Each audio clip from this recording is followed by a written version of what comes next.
Cameras flashed, and the red carpet stretched across the steps of the National Assembly Hall. Inside, hundreds of people gathered: ministers, students, foreign diplomats, and journalists. At the center of it all sat Claire Dubois. She wore a bright African dress. She smiled at everyone. She waved like a celebrity.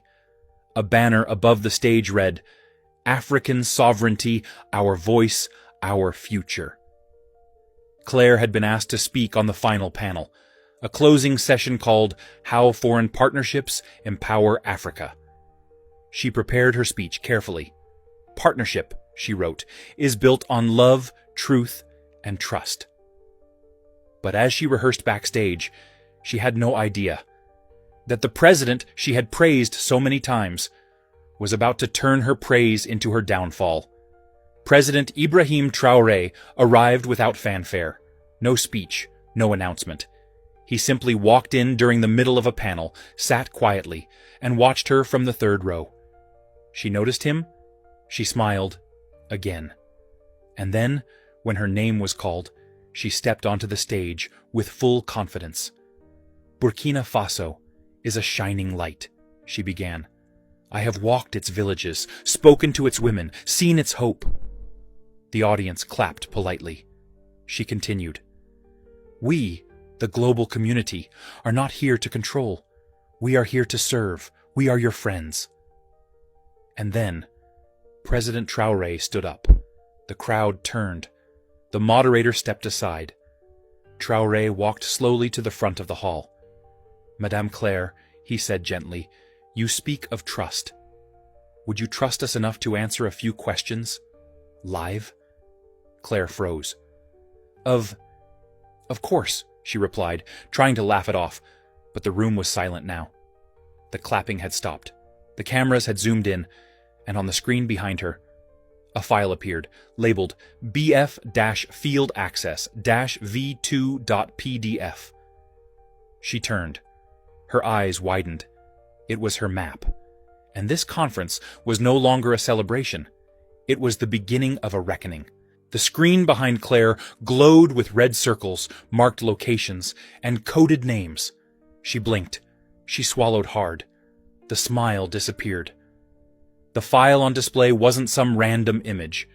It was the exact classified military access map she had sent 2 nights earlier, from her hotel room, to an encrypted server in Abidjan, Côte d'Ivoire. President Ibrahim Traoré stood calmly in front of her. "Claire," he said softly, "do you recognize this?" She hesitated. I'm not sure where this came from." He didn't interrupt. Instead, another document appeared behind her, an email. The sender, claire.dubois@hopeforward.org.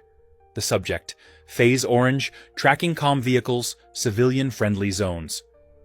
The body, BF West routes exposed, minimal resistance from volunteers. Use school visits for visual confirmation. Mission continues. Her own words. Gasps filled the room. Even the foreign diplomats leaned forward in disbelief.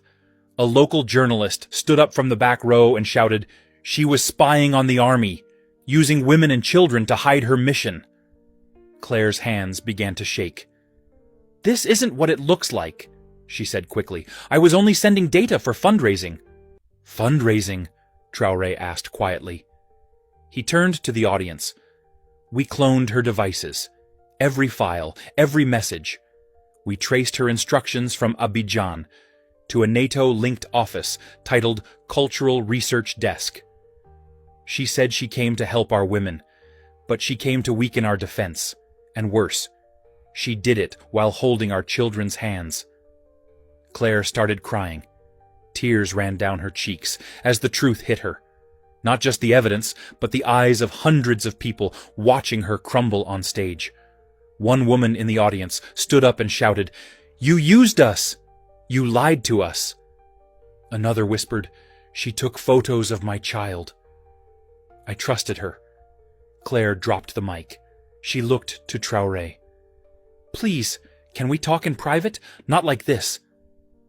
But he didn't answer. He simply stepped aside as two plainclothes officers walked onto the stage. They didn't touch her. They didn't force her. They just stood beside her, waiting.